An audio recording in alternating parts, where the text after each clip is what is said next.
What's up, guys? Okay, actually, I had this friend on Facebook say that he really hates it when YouTubers start videos with "What's up, guys?" and I've been super self-conscious about saying that ever since. So, not "What's up, guys?"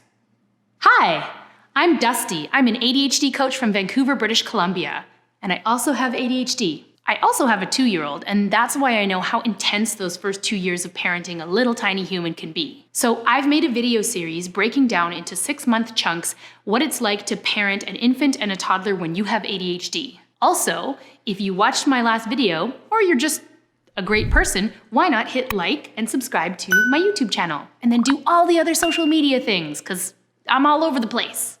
In this video, I'm going to talk about what it's like to parent a 6-month-old baby right up to the 1-year mark. This is a period of super rapid development, crawling, walking, maybe talking, eating solid foods, and that's going to be a lot of fun for your ADHD. Here are some tips and tricks that I found helpful for this period, and I've also reached out to parents with ADHD on various other social media channels to see what they found helpful. Comparing yourself to others. Don't do it. I'm serious. Don't do it. Okay, it's really frustrating to see other parents, going on hikes with their babies and Instagramming it, and you're over here with a piece of egg stuck in your hair and really old underwear on and no diapers because you forgot to buy more and now you're out. Comparing yourself to others is just asking for a trip to emotional dysregulationsville. How do I know? Because a lot of people with ADHD struggle with emotional dysregulation as well as a pretty poor sense of self-esteem. If I had a nickel for every person with ADHD that I met who had a really good sense of self-esteem, I'd have 15 cents or so. Why do people with ADHD struggle with self-esteem? Well, our brains don't always produce dopamine when they should. The ADHD brain is constantly hungry and on the search for dopamine. So when you do something good or you achieve something, it might feel kind of hollow. That is, if you slow down to even notice that you did it.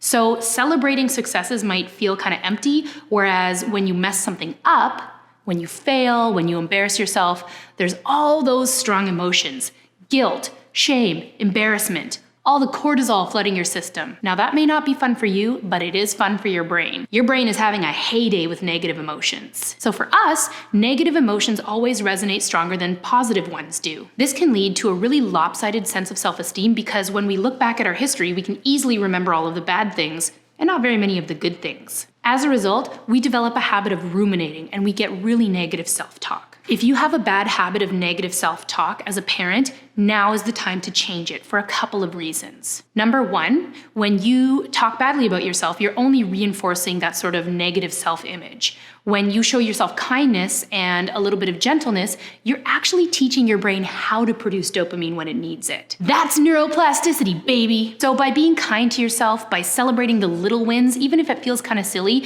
you are actually helping retrain your brain. The other thing that's important about this is that you're now modeling emotional regulation for your child. Studies have shown that kids learn emotional regulation from their parents. So when you talk negatively about yourself, your child is going to learn that that's normal, and they may start doing that about themselves. Sure, your baby is too young now to understand what you're saying when you say, "Oh, I messed up again, I'm such an idiot." But they won't for long. Children who learn emotional regulation from their parents grow up to be healthy, more well-adjusted individuals. If you forgot to buy diapers and you wrap your baby's butt in a towel while you run to buy more diapers, it's funny. I've done it.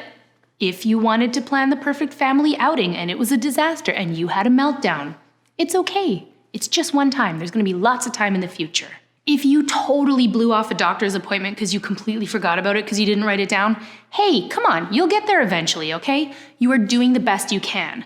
Look, you're already watching this video, so you obviously care and you want to get better. You're not lazy or stupid. Give yourself a damn break. It's also really important not to compare your baby's development at this stage to other people's babies. The 6 to 12 month period is crazy for baby development, and all kids are developing differently.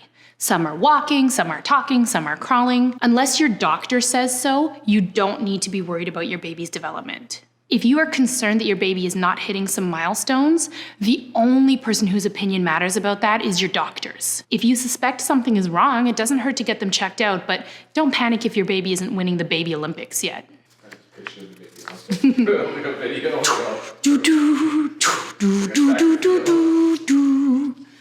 Flexibility in parenting choices. Another way that we tend to beat ourselves up is through black and white thinking.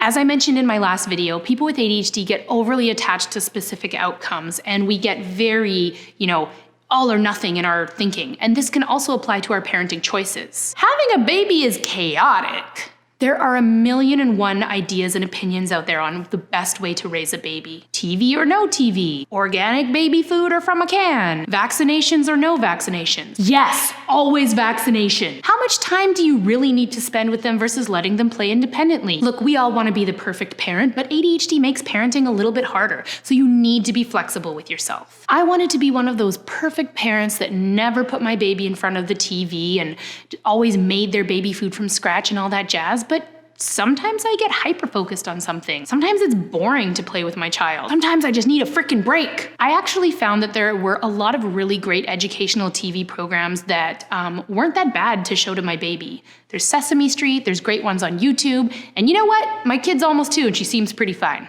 Okay, I didn't break her. So I gave myself permission to let my baby start watching a little bit of TV while I was vacuuming or doing the dishes. And you know what? She turned out okay. At least so far. She seems pretty cool. She knows knock-knock jokes. Look, I'm not a doctor, so take my opinions with a grain of salt, but not being perfect and giving your baby a little bit of chocolate or letting them watch a little bit of TV or letting them play a little bit independently while you go on your phone in front of them, it's not gonna break them, okay? That flexibility is gonna actually help you to be a better parent because it's gonna help you avoid that urge that you have to beat yourself up. And that's gonna keep you on track to be the best parent you can be, right? Putting so much pressure on yourself can only negatively impact your child, okay? They are not getting you at your best when you are melting down over the fact that the avocados that you gave them for breakfast weren't organic. Which leads me to my next point. Self-care, a very trendy buzzword. I'm not talking about spa pedicures and yoga retreats.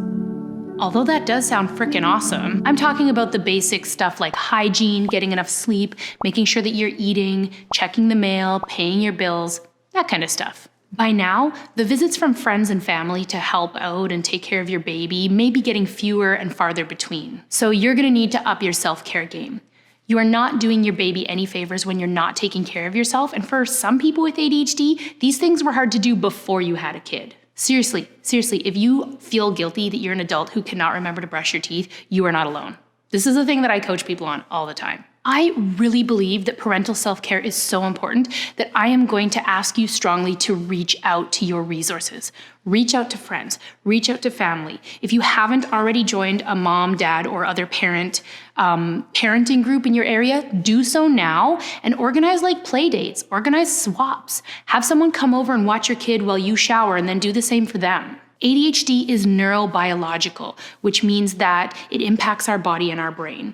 We tend to forget to take care of ourselves at the best of time, and when you're not eating, you're not sleeping, and you're not well hydrated, you are not managing your ADHD as best you can. So take a nap. Seriously, turn off this video and go take a nap, and then come back to it. Baby-friendly outings. When your baby is between 6 and 12 months old, they're a lot more active, they need a lot more care, and it can be really challenging to take a baby somewhere. If you're not going to a baby-friendly space, it can be really overwhelming. Join your community center and look for baby-centered programming. Go to parenting meetups and groups. Make friends with other parents and go out with them. Look, I know about small talk, okay? I get it. Small talk is like death. It's honestly, talking to other parents about stupid crap or just like chit-chatting about kids, it's awful. I know, I hear you, okay? But it's really good for your baby. Get through the small talk. You have ADHD and it is a real thing. Connect with others and get help. Getting out of the house and taking all the pressure off of yourself to amuse the baby all day can go a long way in recharging the executive function battery. Creating a baby-friendly environment. So your baby is 6 months old, 8 months old, 9 months old, and they're starting to crawl. And they're starting to put everything in their mouths. Creating a baby-friendly environment in a place that is totally cluttered and messy is very challenging. This was one of the hardest parts of parenting a moving infant for me because I struggled to keep my space clean and my baby was putting everything in her mouth. Making sure everything was baby-proof, remembering to wash my hands all the time, and making sure that everything was clean enough for my baby to put her mouth on was really challenging for me. I would be out, touching doorknobs, picking up dog poops, and then I would come home and my baby would stick something gross in her mouth and I'd have to run over and fish it out. You are going to be putting your hands in your baby's mouth almost constantly. Get tons of pump soap. Put soap everywhere. Write notes to yourself. Make signs. Set alarms if you have to. You are going to want to have clean hands because your baby is going to put all sorts of disgusting things in their mouth. It's really hard to keep the floors clean in an environment that's really cluttered because you got to clean up all the clutter before you can clean up the mess. This is a great time to read the book The Life-Changing Magic of Tidying Up by Marie Kondo. Yes, I swear by the Marie Kondo thing. She has a great way of walking you through decluttering your space if you have too much stuff, but also coming up with ideas to store things in a way that makes sense and helps you keep areas clean. It's, honestly, it's worth a read, okay? Don't get your back up, just give it a try. Cleaning can be really hard for people with ADHD because it involves several kinds of decisions. There's the motivation, there's the starting. If you have a pile with 7 things in it and those 7 things don't have homes, that's 7 decisions, okay? You can get your executive function worn down really fast. For this reason, I coach people on cleaning almost constantly. Finding a home for everything and giving everything in your house a home makes it a lot easier. If all you have to do is the same action 7 times, picking a thing up and putting it away, versus 7 decisions, where should I put this? Where should I put this? Where should I put this? It's gonna save you a lot of effort. So there are a ton of great resources out there already on cleaning and decluttering tips for people with ADHD, and I won't rehash them all here, but I will say that if this is something that's been a problem for you, now is the time to solve that problem and you've got sufficient motivation. Keeping your space clean for your baby is really awesome. Another thing you're gonna wanna do is get the right kind of products to keep your baby amused. A lot of parents with ADHD told me that they struggle to play with their baby for more than a few minutes at a time because, frankly, it's kind of boring. Yeah, it's okay to admit that it's boring to parent a child and to play with them, especially when they're really little and they can't really play. So there are some great products out there on the market that can keep your baby amused for short spans of time so that you can look at your phone and just take a break for the love of God. So like I mentioned in the last video, a play mat for when your baby is really little is useful. It's like a flat mat with some dangly things, and before they're mobile, it can keep them amused for long stretches of time. I found an exerciser really helpful once my baby was kind of more towards the standing age. So that's one of those bouncy doodads that they sit in the middle. It also helps them with their leg strength, so that's cool. A pushy walker thingamadoo, it usually has a bunch of little doodads on the front that's fun for them, and why not help teach them to walk? A sensory cube or a play cube is a really good idea. There's different kinds of cubes out there with spinny things, clicky things, really anything with a lot of buttons and touchable stuff is great for kids between the ages of 6 to 12 months. I don't recommend coloring things for kids at this age because unless you're gonna be very vigilant and focused, you are gonna end up with marker on the walls or a kid who is pooping crayons. Crayons and other marker type things are great for babies' artistic development, but I recommend only having set times where you are focused on your child and doing it with them.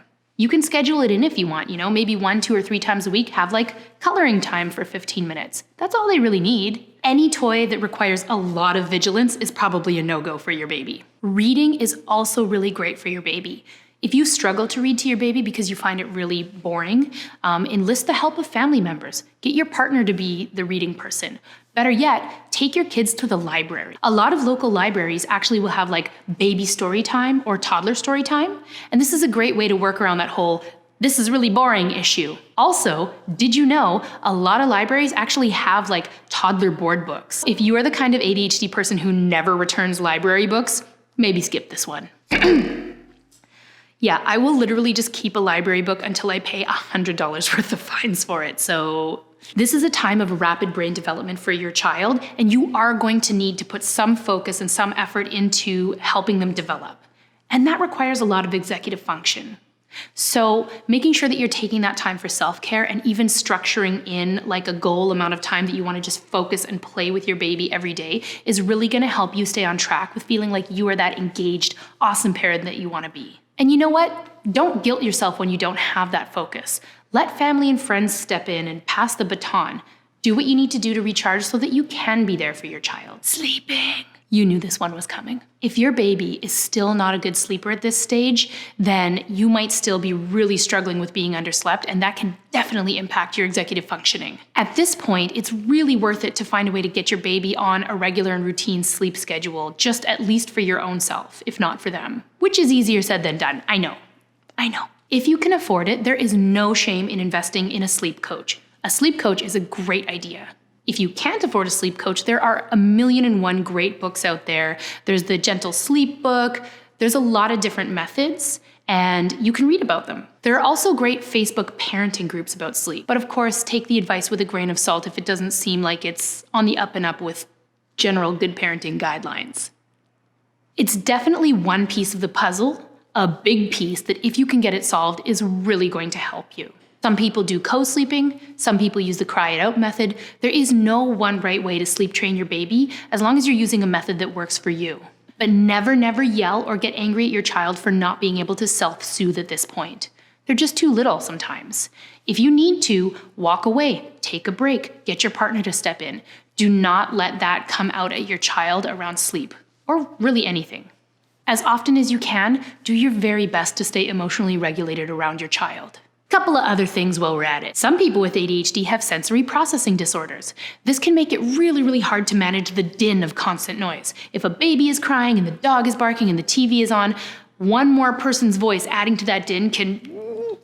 I often let my baby watch TV on mute with the sound off because, all the colors and stuff, but it was just too much to cope with sometimes. Some of the parents that I talked to on social media found it really helpful to use noise-canceling headphones. Just make sure that you can still hear baby in case of an emergency or that they are in your sight line. Another kind of sensitivity that some folks with ADHD, as well as folks on the spectrum experience, is sensory stuff around food. So the texture, the taste, the feel of certain foods is really tough for some people with ADHD and autism, and as a result, some people are very restricted eaters. If this is you, you're going to need to take extra steps to make sure that your baby gets a variety of foods. Did you know it's actually possible to be not starving and still malnourished? This most commonly happens to people who just eat the same very narrow set of foods. The larger sort of category of foods that you're eating, the more that you're gonna get all your macronutrients, all your micronutrients.